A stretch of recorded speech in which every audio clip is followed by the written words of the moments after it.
जय हिंद दोस्तों।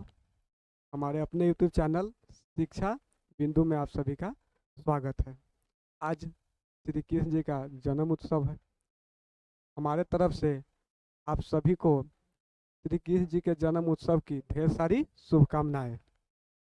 हम लोग आज साइंस के क्लास लेकर उपस्थित हुए हैं आप लोगों के बीच में। तो चलिए साइंस के बारे में जानकारी लेते हैं। चलिए दोस्तों, हम लोग शुरू करते हैं अपनी क्लास को। सबसे पहले हम लोग जीव विज्ञान है क्या उसके बारे में जानेंगे। सभी जीव सभी जीव में पादप और जंतु दोनों आएंगे। सभी जीव की संपूर्ण क्रियाओं का अध्ययन जीव विज्ञान की शाखा के अंतर्गत किया जाता है। सभी जीव जिसमें पादप और जंतु दोनों आएंगे जीव के अंतर्गत, इनकी संपूर्ण क्रियाओं के अध्ययन जीव विज्ञान की शाखा के अंतर्गत किया जाता है। तो सजीव में पादप और जंतु आते हैं। चलिए आगे देखते हैं। विज्ञान की वह शाखा जिसमें जीवों की संपूर्ण क्रियाओं का अध्ययन किया जाता है उसे जीव विज्ञान कहते हैं। जीव विज्ञान में जो भी जीव है उनकी हम अध्ययन करते हैं, और हम लोग जान चुके हैं कि जीव के अंतर्गत पादप और जंतु आता है। बायोलॉजी शब्द बायोलॉजी शब्द का प्रयोग सर्वप्रथम 1801 ईस्वी में लेमार्क जो फ्रांस के थे, त्रेविरेनस जो जर्मनी के थे, इसने प्रयोग किया बायोलॉजी शब्द का। 1801 ईस्वी में लेमार्क जो फ्रांस के थे, त्रेविरेनस जो जर्मनी के थे। चलिए, जीव विज्ञान की एक शाखा के रूप में स्थापित करने के कारण जीव विज्ञान के जनक अरस्तु को कहा जाता है। अरस्तु 384 ईसा पूर्व से 322 ईसा पूर्व तक रहे थे। वैसे हम लोग जानते हैं कि अरस्तु सिकंदर का गुरु भी था। हम लोग ये तो जान जाते हैं कि जीव विज्ञान का पिता किसे कहा जाता है, अरस्तु को। पर किस लिए कहा जाता है, यहाँ हम लोग फंस जाते हैं।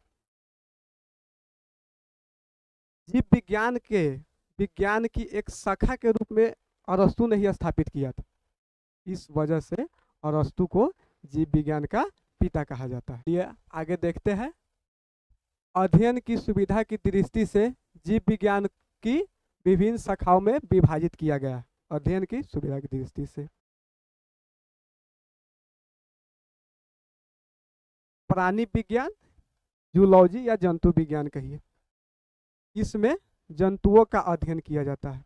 प्राणी विज्ञान में जंतुओं का अध्ययन किया जाता है। जंतु विज्ञान का जनक अरस्तु को कहा जाता है। जंतु विज्ञान का जनक अरस्तु को कहा जाता है। जीव विज्ञान के जनक भी अरस्तु को कहा जाता है, जो हम लोग पहले पढ़े हैं। अरस्तु के पुस्तक जिसका नाम है हिस्टोरिया एनिमेलियम, इसमें 500 जंतुओं का वर्णन किया है अरस्तु ने। इन्हीं वजह से जंतु विज्ञान का जनक अरस्तु को कहा जाता है। इन्होंने अंडे के परिधान पर भी प्रयोग किया था। याद रखिएगा थोड़ा, अंडे के परिधान पर भी प्रयोग किया था। तो हम लोग प्राणी विज्ञान के बारे में जान गए, जिसे जूलॉजी भी कहते हैं। उन्हीं का एक और शाखा है जो वनस्पति विज्ञान है, जिसे बोटनी कहा जाता है। इसमें पादप का अध्ययन किया जाता है। वनस्पति विज्ञान में पादप का अध्ययन किया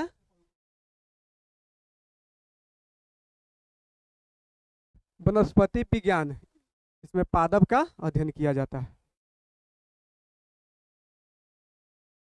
वनस्पति विज्ञान का जनक थियोफ्रेटस को कहा जाता है, जो 370 से 287 BC यानी ईसा पूर्व में रहे थे। पुस्तक हिस्टोरिया प्लाटेनम इनकी किताब के नाम है। इन्होंने भी 500 प्लस पादपों का वर्णन किया था। तो हम लोग जान गए कि अध्ययन की सुविधा के दृष्टि से जीव विज्ञान को विभिन्न शाखाओं में विभाजित किया है। उनमें से हम प्राणी विज्ञान और वनस्पति विज्ञान दो भाग में बांट दिए। प्राणी विज्ञान जिसे जूलॉजी कहा जाता है, इसमें जंतु का अध्ययन किया जाता है। जंतु विज्ञान का जनक अरस्तु को कहा जाता है। अरस्तु का पुस्तक का नाम हिस्टोरिया एनिमेलियम है, जो परीक्षा के दृष्टि से बहुत जरूरी है। इन्हें याद हर हाल में रखें। इसमें 500 प्लस जंतुओं का वर्णन किया गया है। वनस्पति विज्ञान का जनक थियोफ्रेटस को कहा जाता है। ये कितना एग्जामों में आ चुका है कि किताब का नाम है हिस्टोरिया प्लाटेनम। लगभग 500 प्लस पादपों का वर्णन किया है। चलिए आगे देखते हैं। हम लोग जीव विज्ञान की कुछ और शाखाओं के बारे में पढ़ेंगे।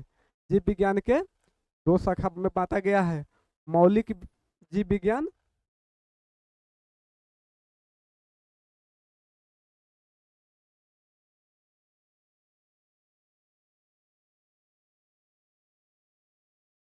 मौलिक जीव विज्ञान जिसको बेसिक बायोलॉजी कहते हैं, प्रायोगिक जीव विज्ञान जिसे अप्लाइड बायोलॉजी कहते हैं।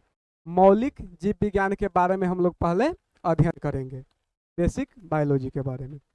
बेसिक बायोलॉजी में वनस्पति विज्ञान जिसे बोटनी कहा जाता है, जंतु विज्ञान जिसे जूलॉजी कहा जाता है, सूक्ष्म जीव विज्ञान जिसे माइक्रो बायोलॉजी कहा जाता है, इनके बारे में हम लोग अध्ययन करेंगे।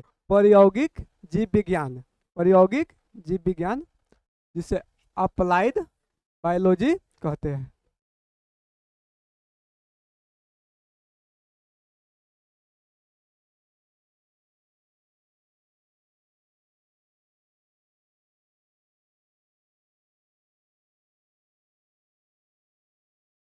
प्रायोगिक जीव विज्ञान को हम लोग बांटे हुए हैं कृषि विज्ञान, एग्रीकल्चर साइंस, चिकित्सा विज्ञान, मेडिसिन साइंस, पशु चिकित्सा, वेटनरी साइंस, औषध विज्ञान, फार्मा मेडिकल साइंस।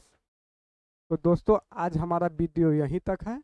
अगर आप लोगों का अच्छा लगा हो हमारा कंटेंट तो प्लीज़ हमारे चैनल के सब्सक्राइब कीजिएगा, साथ में बेल आइकन दबा के नोटिफिकेशन ऑन कर लीजिएगा, ताकि इसके बाद आप लोगों के लिए बहुत ही सुंदर साइंस एक तरीका से मिलेगा, जो 6 से 12 तक NCERT और SCERT दोनों बेसिक्स पर रहेंगे। तो आप लोगों से विदा लेते हैं। आज के क्लास यही। जय हिंद।